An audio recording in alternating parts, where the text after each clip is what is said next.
So to start our assessment, I would have been watching Garrett's gait as he walked into their room. I'm going to note that he is well groomed. He has about athletic build and is about 6 foot. He is dressed appropriately for the occasion.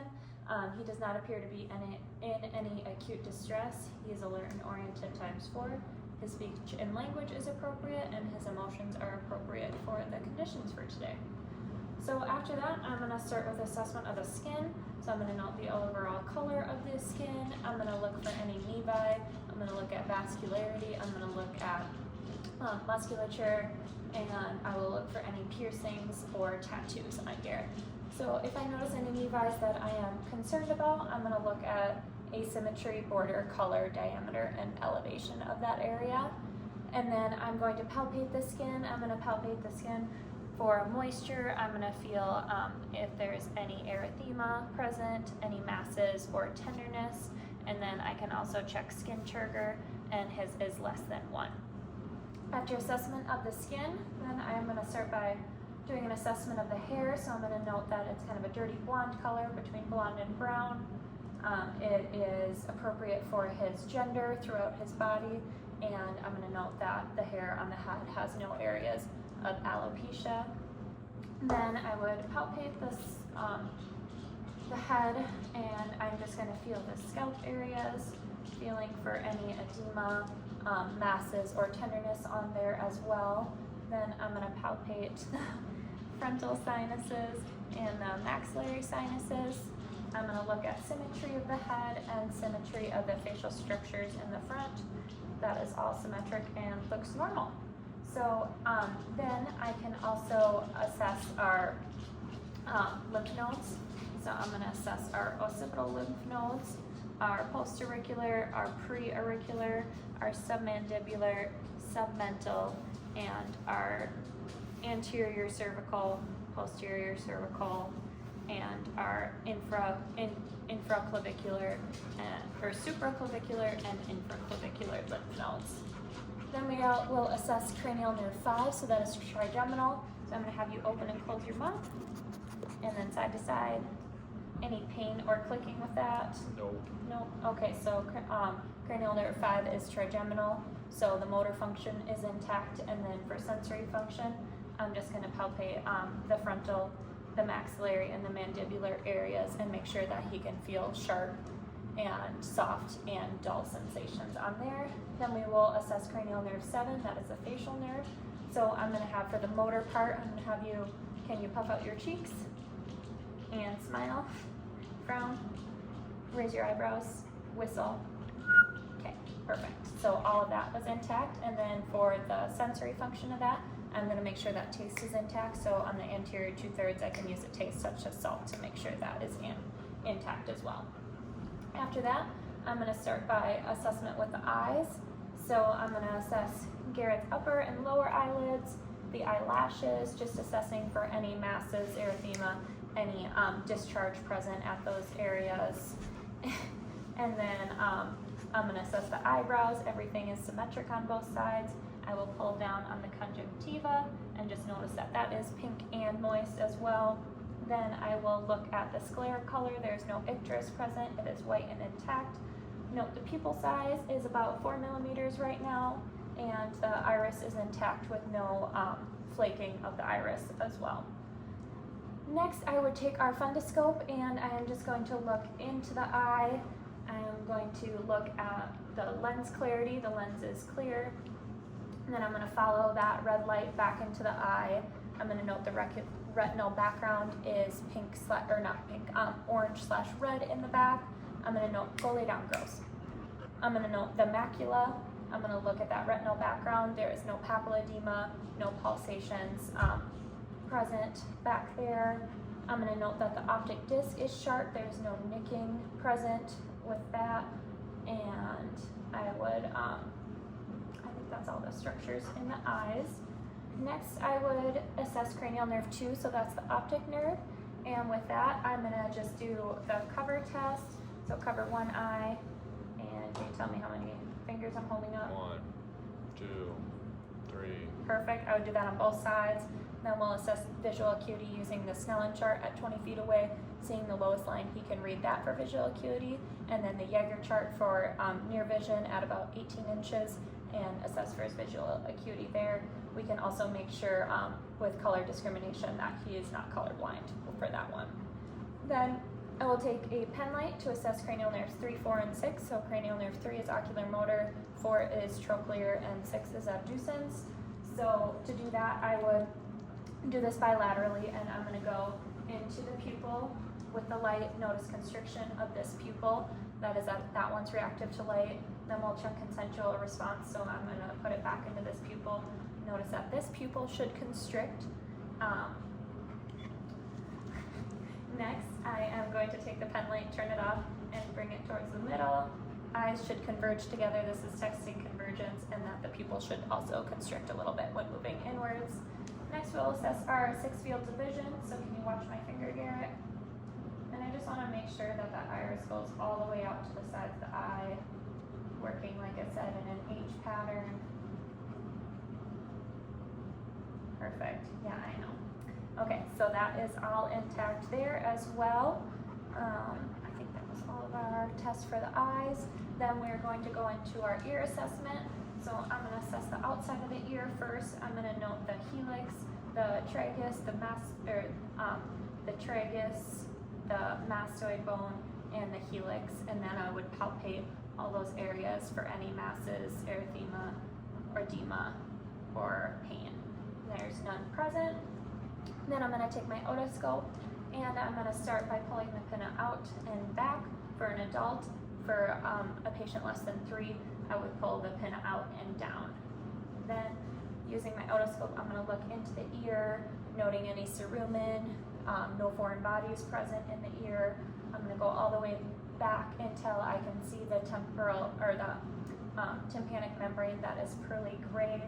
I am going to note the, I forgot that the eye has the annulus, or the rim, I would have looked at as well.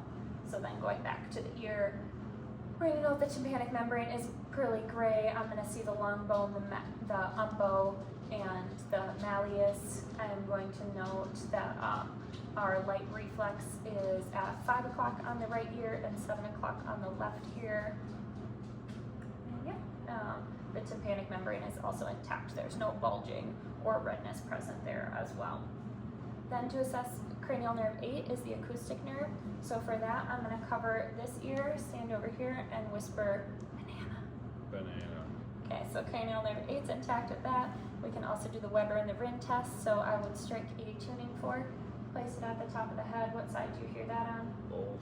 Okay, and then strike the tuning fork again, place it on the mastoid bone, and let me know when you can no longer hear it. Say no. Okay. And then I'll hold it right out in front of the ear. Let me know when you can't hear it. Okay. Okay. So air conduction should be twice as long as bone conduction, so that was intact. Next, we're going to use our otoscope, and we are going to look at the nose. So I'm going to look at the symmetry of the nose from the outside. I'm going to look for any edema, any polyps. Polyps are on the inside of your nose. And then I'm just going to palpate those structures as well for any masses, erythema, or sensitivity with that. Then I would take our otoscope. I'm going to look into the nares. I'm going to note the nasal turbinates are without edema. I'm going to note that his septum is midline, and note the presence of any discharge. Look at the cilia, and no foreign bodies as well present in the nose. And like I said, if there's any polyps in the nose. And then to chest, cranial nerve 1 is olfactory, so I'm going to cover one nostril and have him breathe in a familiar scent such as coffee or lavender. And that was intact. We don't routinely check that on patients. Next, I'm going to look at the mouth area, so I'm going to note the overall lip borders, look for any like nevi or masses present there. Lip borders are intact. We'll open the mouth, you don't have to. And I'm going to look at dentition. I'm going to note dental caries. I'm going to look for any broken teeth. I'm going to look at the gums up and down, check for color of the gums, moisture. I'm going to look at the hard palate, the soft palate. The uvula is midline. I'm going to look at the posterior oropharynx, making sure that's pink and intact. And then note that Garrett's tonsils are level 1, so That means that, or grade 1 tonsils, so that means that they take up less than 25% of the oropharynx. If they were grade 2, they would take 25 to 50, grade 3, 50 to 75, and grade 4, they would take up more than 75% of the oropharynx. Putting a glove on my hand, I would palpate the Stenson ducts on the side of the cheeks, and then the Wharton's ducts underneath the tongue. I'm going to make sure that I assess the tongue and lift it upwards to look under that area, and then side to side as well. Next, I will assess cranial nerve 9, which is glossopharyngeal. So I could have just looked at it, have him say ah, and note the uvula moving. And then cranial nerve 10, we're going to use a tongue blade, touch the back of the throat, and Garrett should have a positive gag reflex with that. And then cranial nerve 12 is hypoglossal, so can you stick out your tongue? Okay, stick out further. All right, it's midline. You have a beefy tongue. Anywho, side to side movement, that is all intact as well. And then we're going to assess the neck. So I'm going to assess symmetry of the neck. I'm going to note the carotids and that the trachea is midline. I can assess jugular vein distension. I will assess that more when we get to the cardiac section. And then I'm going to palpate the structures of the neck. So just again, palpating for any masses, pain, or erythema. And then I'm going to have you swallow a couple times. And I would do this with both hands. Swallow again. Okay, and then I can feel the thyroid moving up and down, feeling for any nodules. There's no nodules present, no masses or swelling there. Then we are going to assess each of the carotids. And I would come over to the other side to assess that one, never reach over the patient, but I would assess both carotids, one at each time, and there was no thrills present there. Okay, so after assessment of the neck, I'm going to move on to the chest, and I did not bring a stethoscope on our vacation here, so bear with me. We're going to start with inspection of the chest, so I'm going to inspect the anterior chest, the posterior chest. I'm going to look at that AP diameter. I'm going to note if the patient is having any sternal retractions, any accessory muscle use, none present. I'm going to note respirators are at about 14, and they are regular in depth. They are not shallow or deep at all. Then I am going to palpate the areas on the chest, so I'm going to feel for any masses or tenderness throughout the chest. Good. Noting the bony thorax is present, and then we're going to look at all of our areas. So we've got our manubrium here, our suprasternal notch, our clavicles, and so sternal xiphoid process.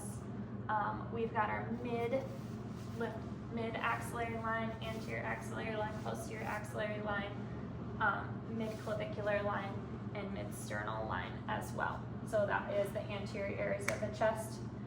And then, so like I said, palpate for any masses or tenderness, and then I am going to percuss the areas of the chest. And I would do that throughout anterior and lateral. And I'm going to note resonance throughout for lungs and dullness over the heart or any other organs present as well. Next, I would auscultate the chest. So I'm going to auscultate working in a ladder pattern in all 6 areas, and then laterally as well, top and bottom of that, and there are no adventitious lungs not present. Garrett's lungs are clear throughout. Then I'm going to have you turn around.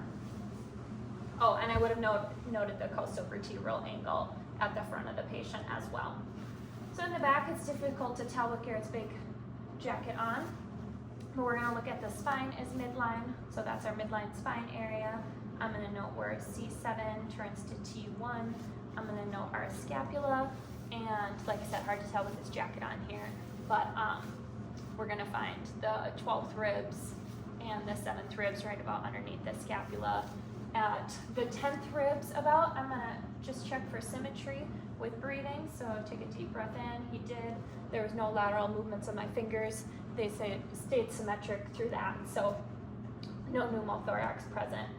And then, so I'm going to palpate again for any masses, tenderness. And then, let's see here. I would percuss again as well, noting resonance throughout. And then I'm going to auscultate the back, so working in the ladder pattern back and forth. And with percussion, I would have checked diaphragmatic excursion. So I'm going to assess where I hear dullness, and then have Garrett take a deep breath in. No, deep breath and hold it. Okay, and then go up and note that diaphragmatic excursion should be about between 3 to 5 centimeters. I'll have to check on that one. Okay, so that is assessment of the lungs. Then moving forward, I'm going to keep the patient sitting, and using my stethoscope, I'm going to assess in the 4 areas. So we've got the aortic area, the second intercostal space, right sternal border, pulmonic, left sternal border, second intercostal space. Then we've got tricuspid at the 5th intercostal space, left sternal border, and then at the mid-axillary line at the 5th, above the 5th intercostal space. That's going to be our bicuspid or our mitral area. I'm going to listen in all those areas. I'm going to note that Garrett's rate is regular. I can hear S1, S2. His heart rate that I'm going to listen to, just leave them, are at the point of maximal impulse is 60. And I just noticed, like I said, S1, S2. There's no S3 or S4, no splitting, no murmurs, no gallops, no rubs at any of those areas or clicks. So that's all of the heart, or the beginning of the heart. And then I'm going to palpate in all of those areas, and I'm going to feel for any thrills present. Good. And then I would have inspected as well prior to palpating that there was no heaves or lifts present in any of those areas or at the point of maximal impulse. Then I'll have you lay back down. Just lay laterally. Okay. And here we're going to inspect the chest. And I'm going to have Garrett go at about 45 degrees, and he would be more relaxed, so I could assess the jugular vein. And then using a ruler, we can just measure that jugular venous distension, and we want that less than 3 centimeters. And his is, sorry, you can lay back like that. Okay. So then after inspection, we palpated all those areas. Then I'm going to percuss the lateral heart border, noting that it's not displaced from the midline. It has no shifts to the left, and there's no enlargement of the heart either. And so we percuss, and then I'm going to auscultate with the bell and the diaphragm, and I would have done that in the seated position as well, and with the patient leaning forward. Now with the patient lying down, I'm going to listen in all 4 of those areas, bell and diaphragm, noting any of those lungs or heart sounds that I had talked about previously. Okay, and then left lateral, as we can detect different heart sounds in that area as well. Okay, so then after assessment of the heart, I already have the patient lying. I'm going to have him empty his bladder, and then I'll do assessment of the abdomen. So I'm just going to look for any peristaltic waves. I'm going to note that the umbilicus is midline. I'm going to look for any pulsations at the abdominal aorta, and I'm going to note the presence of any masses or hernias. I'm going to have him lift his head a little bit and engage those core muscles, which he doesn't feel like doing, and then note if there's any muscle separation or hernias present with that. After inspection of the abdomen, you can lay back again. We are going to perform auscultation, so I'm going to listen in all 4 of those areas, starting in the right lower quadrant. Listening for normal active bowel sounds are from 5 to 30 sounds per minute. Starting in the right lower quadrant, working in a clockwise manner. Next, I'm going to auscultate with the bell of the stethoscope to the abdominal aorta, and then I'm also going to listen to the renal arteries, the iliac arteries, and the femoral arteries as well, listening for any bruits present there. And then I will perform percussion of the abdomen.